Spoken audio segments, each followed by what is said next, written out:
Prachi, this question is a gateway to the mind. Her question is, sir, how do I respond when someone asks me to describe my personality? Sir, how do I respond when someone asks me to describe my personality? Let's understand this.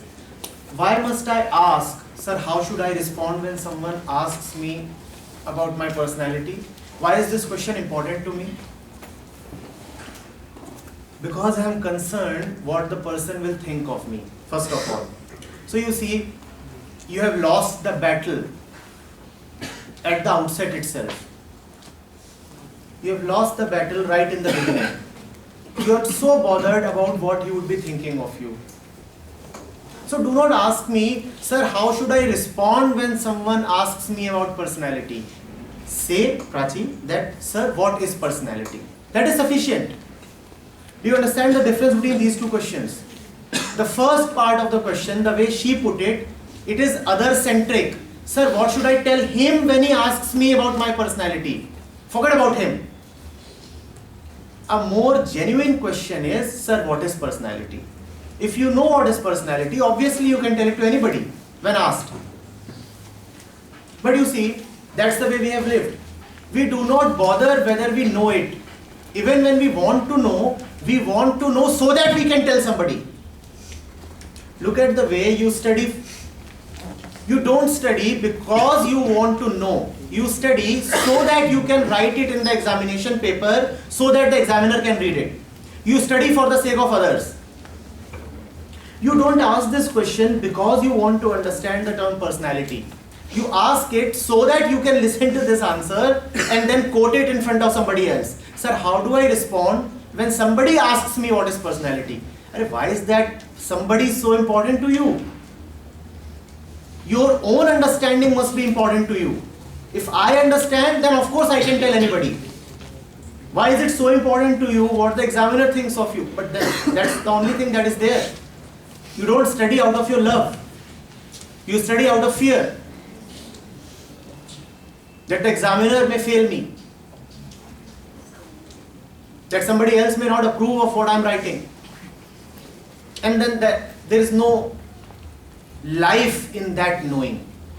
So firstly, Prachi, we are inverting your question from the point of view of the self. The question now remains, what is personality? Now what is personality? What is this thing called personality?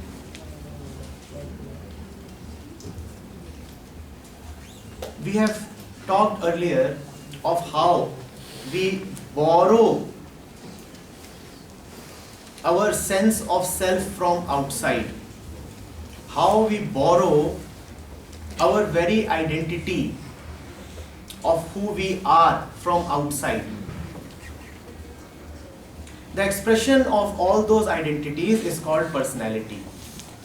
The expression of all those identities is called personality. So the personality anyway is a borrowed thing. Anybody who is interested in your personality is anyway not a wise fellow. It's like meeting somebody and becoming too interested in his clothes. This fellow is either a clothes merchant or a madman.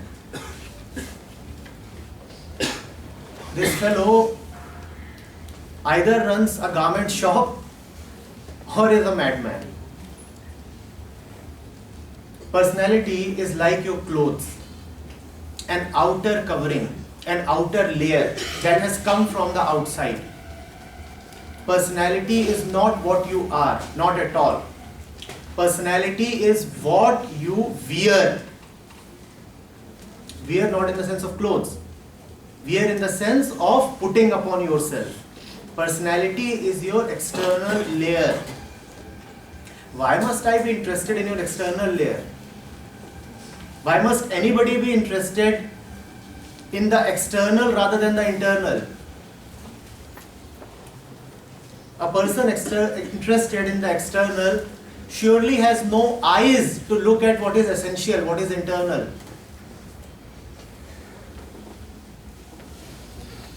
But that is the way we live. And that is the way we have been taught to live. We have been told that a man is judged by his appearance.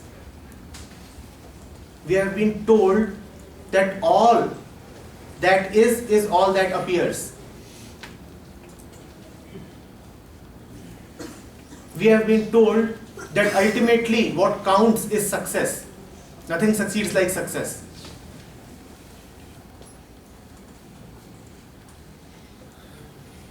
We have been told that you must have it by hook or by crook. Get it, wear it, display it. That's the way we have been brought up. That's the way we have been taught. And so personality has become very important in this blind world. Because this world has no eyes that can look at the essential. But you are young. All of you are young. And you have a life to live. How can you spend your life like a blind man? You must know the essential, and the personality is not the essential, not the central. Are you getting it? Are you getting it?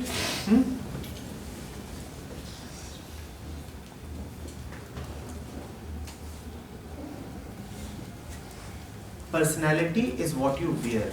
Be more concerned with what you are. Be more concerned with what you are. And what are we? Move a step behind. As far as we know ourselves, we are nothing but our thoughts. So be very, very mindful of your thoughts. Very, very mindful of your thoughts.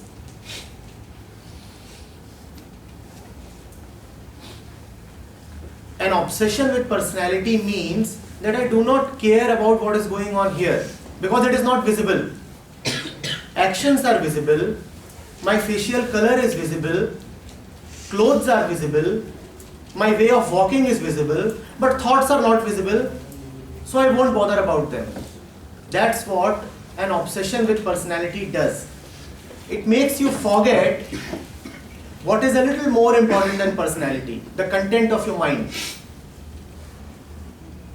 So first thing, become more concerned with what's going around here. Much more concerned. We think just because nobody can see what is going on here, so this is our kingdom. Anything goes. We think we are thinking, but obviously nobody is able to see what we are thinking. So let me do anything.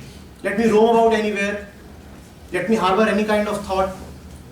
Let me be worried. Let me be tense. Let me be lustful. Let me do all that which is otherwise not permissible to be done in action.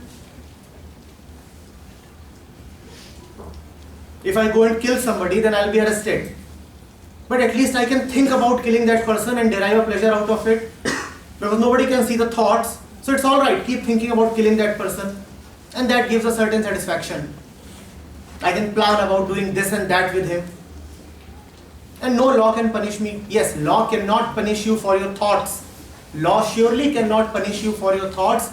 But life and existence surely punish you for your thoughts. Because all your thoughts become your mind itself.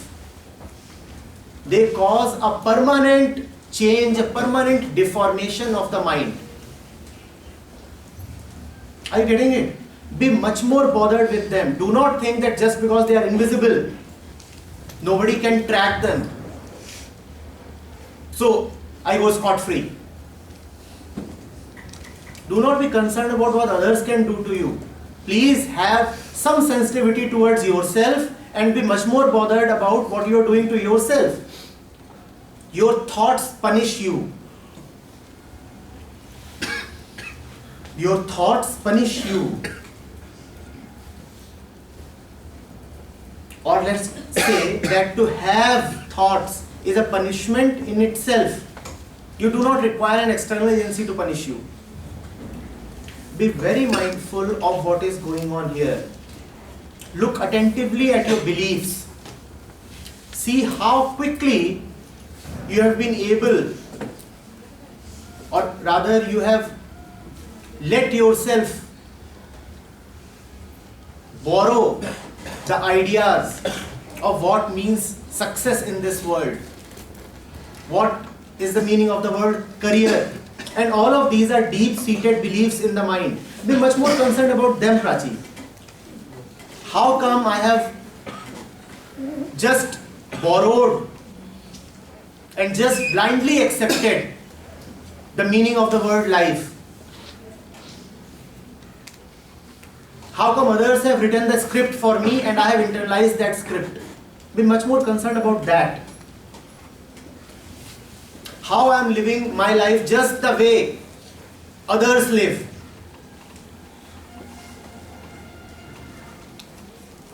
How my life is so predictable till now and would be even so in the future. Be much more concerned about that. When that is taken care of, intelligence shines. That is the very function of intelligence. That is the very function of intelligence. And in that intelligence, personality is automatically taken care of. An intelligent man will know by himself what is the right kind of clothing and appearance for an occasion. He will not need to be told. That is a very minor thing, a very secondary thing. Be concerned with what is major, what is primary, what is more important. Be your own individual and personality will be taken care of. Are you getting it? Yes?